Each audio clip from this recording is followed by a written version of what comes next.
ಶ್ರೀಮತೆ ರಾಮಾನುಜಾಯ ನಮಃ.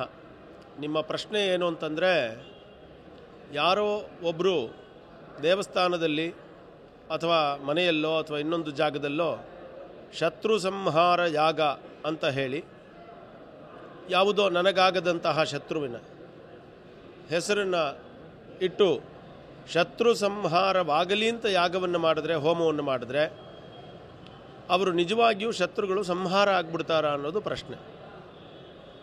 ಇತ್ತೀಚೆಗೆ ನಮ್ಮ ಸಮಾಜದಲ್ಲಿ ಬಹಳ ಜನ ಪದೇ ಪದೇ ಈ ಹೆಸರುಗಳು ಬರ್ತಾನೇ ಇದೆ. ಅವರಿಗೆ ಇವರು ಶತ್ರು ಸಂಹಾರ ಯಾಗ ಮಾಡಿಸಿದ್ರು, ಇವರಿಗೆ ಅವರು ಶತ್ರು ಸಂಹಾರ ಯಾಗ ಮಾಡಿಸಿದ್ರು ಅಂತ ಸಮಾಜದಲ್ಲಿ ಹೆಚ್ಚು ಹೆಚ್ಚು ಶತ್ರು ಸಂಹಾರ ಯಾಗದ ಪ್ರಸ್ತಾಪ ಆಗ್ತಾಯಿದೆ. ಹಾಗಾಗಿ ಧಾರ್ಮಿಕವಾಗಿ ಬಹಳ ಜನ ಪ್ರಶ್ನೆ ಕೇಳೋದೇನು ಅಂದರೆ, ನೀವು ಕೇಳಿದ ಪ್ರಶ್ನೆನೇ ಅವರು ಕೇಳ್ತಾರೆ. ನಿಜವಾಗಿಯೂ ಈ ಶತ್ರು ಸಂಹಾರ ಯಾಗ ಎಲ್ಲ ಮಾಡಿಸ್ಬಿಟ್ರೆ ಶತ್ರುಗಳೆಲ್ಲ ನಾಶವಾಗಿಬಿಡೋದೇ ಆಗೋದಾದರೆ ಶತ್ರು ಸಂಹಾರ ಯಾಗ ಮಾಡಿಸ್ಬಿಡ್ಬೋದಲ್ಲ ಅಂತ ಬಹಳ ಜನ ಯೋಚನೆ ಮಾಡ್ತಾರೆ. ಆದರೆ ನಮ್ಮ ಶಾಸ್ತ್ರಗಳಲ್ಲಿ ಹಾಗೆಲ್ಲ ಬಹಳ ಸುಲಭವಾಗಿ ಒಬ್ಬ ವ್ಯಕ್ತಿನ ಪ್ರಾಣವನ್ನು ತೆಗೆಯೋದಕ್ಕೆ ಸಾಧ್ಯವಿಲ್ಲ. ಮತ್ತು ಪ್ರಾಣ ತೆಗೆಯೋದನ್ನು ಶಾಸ್ತ್ರಗಳು ಒಪ್ಪೋದಿಲ್ಲ. ಯಾಕಂದರೆ ಪ್ರತಿಯೊಬ್ಬರಿಗೂ ಜೀವಿಸುವ ಹಕ್ಕಿದೆ ಅನ್ನೋದು ನಮ್ಮ ಧರ್ಮಗಳು ಒಪ್ಕೊಳ್ತವೆ. ಹಾಗಾಗಿಯೇ ಅಹಿಂಸಾ ಪರಮೋ ಧರ್ಮ ಅಂತ ಜೈನಿಸಮ್ಮು ಕೂಡ ಬಂದಿದ್ದು. ಮನುಷ್ಯರೆಲ್ಲರೂ ಬದುಕಬೇಕು ಅಂತ, ಲೋಕಾ ಸಮಸ್ತ ಸುಖಿನೋ ಭವಂತು ಅಂತ ಹಿಂದೂ ಧರ್ಮ ಹೇಳ್ತು.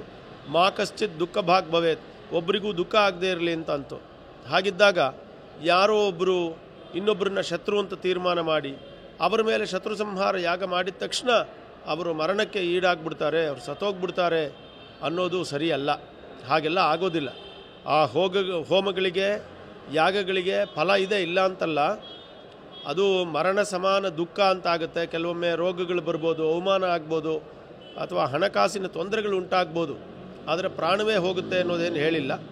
ಪ್ರಾಣವನ್ನು ಹೋಗುವಂತಹ ಪ್ರಕ್ರಿಯೆಗಳು ಕೂಡ ಭಾರತದ ಶಾಸ್ತ್ರದಲ್ಲಿ ಇದೆ ಅನ್ನೋದು ನಿಜ. ಆದ್ರೂ ಎಲ್ಲರೂ ಮಾಡಿದ್ರೆ ಅದು ಸಕ್ಸಸ್ ಆಗೋದಿಲ್ಲ. ನಂಬರ್ 1. ನಂಬರ್ 2, ಇವನು ಒಳ್ಳೆಯವನಾಗಿದ್ದು ಒಳ್ಳೆಯವನ ಮೇಲೆ ಯಾರಾದರೂ ಕೆಟ್ಟವರು ತುಂಬ ಹಿಂಸೆ ಕೊಡ್ತಾ ಇದ್ದರೆ ಆ ಪ್ರಯತ್ನವನ್ನು ಮಾಡ್ಬೋದೇ ಹೊರತು ದೇವರಿಗೂ ಗೊತ್ತಾಗುತ್ತಲ್ವೇ ನಾನೇ ಒಳ್ಳೆಯವನ ಅಲ್ವಾ ಅಂತ ಫಸ್ಟ್ ಯೋಚನೆ ಮಾಡ್ಕೋಬೇಕು ಹೋಮ ಮಾಡೋದಕ್ಕಿಂತ ಮುಂಚೆ ಇನ್ನೊಬ್ಬರ ಮೇಲೆ. ಇದು 2ನೇದು.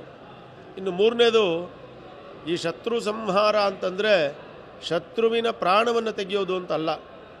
ಶತ್ರುಗಳಾಗಿರುವ ಅವರ ಮನಸ್ಸಿದೆಯಲ್ಲ, ಆ ದುಷ್ಟ ಬುದ್ಧಿ ಇದೆಯಲ್ಲ, ಆ ದುಷ್ಟ ಬುದ್ಧಿ ಸಂಹಾರವಾಗಲಿ, ಅವರ ಮನಸ್ಸು ಪರಿವರ್ತನೆ ಆಗಲಿ, ಅದಕ್ಕೋಸ್ಕರ ಹೋಮ ಮಾಡ್ತೀವಿ ಅಂತ. ಹಾಗಾಗಿ ಸಂಹಾರ ಅನ್ನೋದು ಕೆಟ್ಟ ಬುದ್ಧಿಯ ಸಂಹಾರವೇ ಹೊರತು ಆ ವ್ಯಕ್ತಿಯ ಸಂಹಾರವೇ ಅಲ್ಲ.